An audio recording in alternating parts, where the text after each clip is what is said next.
ये कहानी है दुनिया के सबसे अच्छे पिस्टल शूटर कैरोले टेक्टस की। कैरोली दुनिया का सबसे बढ़िया पिस्टल शूटर था जो कि हंगरी का निवासी था। कैरोली ने हंगरी के सारे चैंपियनशिप में नंबर 1 पोजीशन हासिल की थी। उसने सारे गोल्ड मेडल जीत लिए थे हंगरी के सारे चैंपियनशिप में।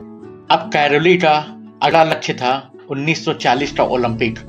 वो उसके लिए जोर शोर से तैयारी कर रहा था, लेकिन 1938 में एक आर्मी ट्रेनिंग के दौरान उसने अपना दाहिना हाथ खो दिया। ये एक बहुत बड़ी दुर्घटना थी क्योंकि वो पिस्टल शूटिंग अपने दाहिने हाथ से ही करता था।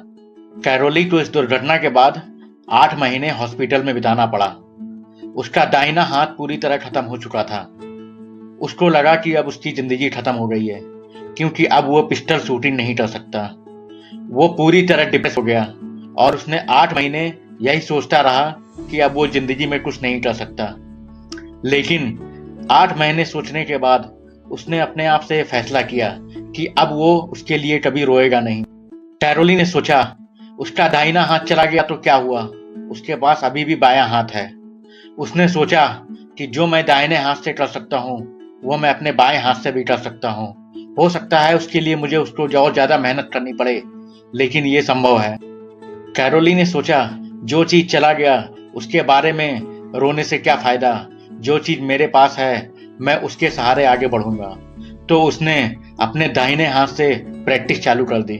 हॉस्पिटल के इलाज के बाद उसने दिन रात सुबह शाम अपने दाहिने हाथ को छोड़कर अपने बाएं हाथ से पिस्टल शूटिंग की प्रैक्टिस करना जीरो से चालू किया। उसको फिर से सारी प्रैक्टिस खुद से करनी पड़ी क्योंकि उसने अपना दाहिना हाथ से सारी प्रैक्टिस की थी। अब उसको जीरो से शुरुआत करनी थी। उसने दिन रात प्रैक्टिस करना चालू किया। कैरोली ने हिम्मत न छोड़ते हुए 4 साल तक अपने बाएं हाथ से कोशिश करता रहा। फिर उसने वही महारत हासिल कर ली अपने दाएं हाथ से जो वो दाएं हाथ से करता था।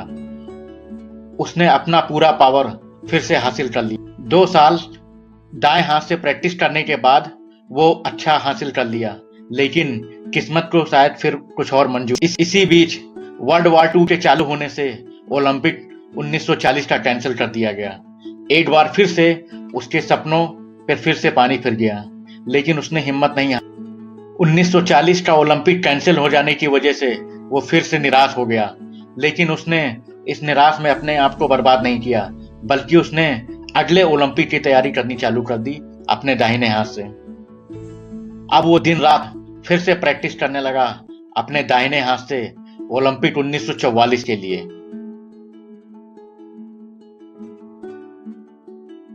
चार साल लगातार दिन रात प्रैक्टिस करने के बाद 1944 का दिन आया, लेकिन एक बार फिर से विश्व युद्ध की वजह से 1944 का वर्ल्ड ओलंपिक कैंसिल कर दिया गया। अब एक बार फिर से उसके सपनों में निराशा हुई, लेकिन उसने हिम्मत हारने के बजाय उसने आगे के ओलंपिक की तैयारी करना। 3 बार निराशा होने के बाद भी उसने अपना लक्ष्य नहीं छोड़ा। कैरोली का अगला लक्ष्य था 1948 का वर्ल्ड कप, पिस्टल शूटिंग का वर्ल्ड कप। कैरोली 1948 के ओलंपिक खेलों के पास पहुंचा। वहां उसने देखा कि पिस्टल चैंपियंस तरह तरह के देशों से आए हुए हैं। वो सब वहां पे प्रैक्टिस कर रहे हैं। वो उनके पास गया। हालांकि कैरोली को सब लोग पहले से ही जानते थे और उसके दाहिने हाथ की एक्सीडेंट को भी सब जानते थे। उन लोगों ने कैरोली से बोला, हम आपका दर्द समझ सकते हैं, लेकिन आप हिम्मत ना हारिए। कैरोली ने उनको मुस्कुराते हुए जवाब दिया, मैं इस ओलंपिक में आप लोगों का खेल देखने नहीं बल्कि आप लोगों के साथ हिस्सा लेने आया हूं। ये देखकर बाकी लोग पूरी तरह हंसने लगे। उन्होंने सोचा कि जो आदमी दाहिने हाथ से प्रैक्टिस करता था वो दाहिना हाथ खोने के बाद बाएं हाथ से उनके साथ मुकाबला कैसे करेगा। ओलंपिक पिस्टल प्रतियोगिता चालू हुई। इस प्रतियोगिता में सारे चैंपियंस अपने बेस्ट हाथ से बेस्ट परफॉर्मेंस दे रहे थे, लेकिन कैरोली के पास सिर्फ अपना एक ही हाथ बचा था जिससे वो भी अपना बेस्ट देने आया था। उस समय जो लोग ओलंपिक देखने आए थे वो लोग ये सोच रहे थे कि कैरोली ये प्रतियोगिता कैसे जीतेगा जिसका बायां हाथ पूरी तरह खत्म हो चुका है। लेकिन कैरोली ने पूरी दुनिया को सरप्राइज कर दिया गोल्ड मेडल जीत के अपने दाएं हाथ से। इसको बाद कैरोली ने दुनिया के बहुत बड़े बड़े चैंपियनशिप जीते अपने एकमात्र बाएं हाथ से। उसने 1952 के ओलंपिक में फिर से हिस्सा लिया और फिर से गोल्ड मेडल जीता। उसने पूरी दुनिया को गलत साबित कर दिया ये कहते हुए कि सिर्फ एक हाथ से कोई पिस्टल शूटिंग नहीं जीत सकता। उसने एक बार फिर से ओलंपिक का गोल्ड मेडल जीत के पूरी दुनिया के लोगों को ये दिखा दिया कि अगर आप मेहनत करना चाहें तो कोई भी चीज असंभव नहीं। दुनिया के कुछ इम्पॉसिबल नहीं है, बस जरूरत है सपने देखने की। अगर आप सपने देखने की हिम्मत रखते हैं और अपने सपनों को पूरा करने के लिए अपना 100% देने के लिए तैयार हैं तो कोई भी लक्ष्य दुनिया में मुश्किल नहीं है। एक इंसान कुछ भी हासिल कर सकता है, ये कैरोली ने साबित कर दिया। आपके पास बड़े सपने देखने की इच्छा होनी चाहिए और उसके लिए मेहनत करने की हिम्मत होनी। कैरोली ने पूरी दुनिया को साबित कर दिया।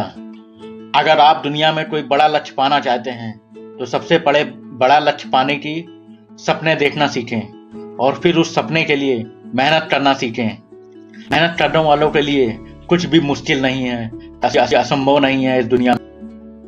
कैरोली ने यह साबित कर दिया आप उसके लिए ना रोएं जो आपके पास नहीं है, बल्कि आप उसको अपनी पावर बनाएं जो आपके पास नहीं है। उसको सोचकर निराश ना हो, बल्कि जो आपके पास है उसी से आप कुछ बड़ा कर सकते हैं, बशर्ते आप में मेहनत करने की इच्छा हो और उसे अपने सपनों को साकार करने की इच्छा। अपनी मेहनत और अपने सपनों पर भरोसा रखना सीखें। अगर आपको बड़ा लक्ष्य पाने के रास्ते में कई बार असफलता भी आए तो उससे निराश ना हो, हिम्मत ना हारें, मेहनत करना ना छोड़ें।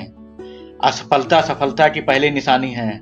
जो लोग असफलता से हार कर रास्ते में ही छोड़ देते हैं या हिम्मत हार जाते हैं वो कभी भी अपना लक्ष्य प्राप्त नहीं करते। याद रखें, असफलता आपका पेशेंस टेस्ट करने के लिए है कि आप अपनी सफलता को पाने के लिए कितने ज्यादा प्रतिज्ञाबद्ध हैं। अगर आप अपने सपनों में विश्वास रखते हैं और मेहनत करने और धैर्य रखने की क्षमता रखते हैं तो एक दिन आपको अपनी मंजिल जरूर मिलेगी। अपने फेल्योर और असफलता की लक्ष्य अपना रास्ता ना बदलें।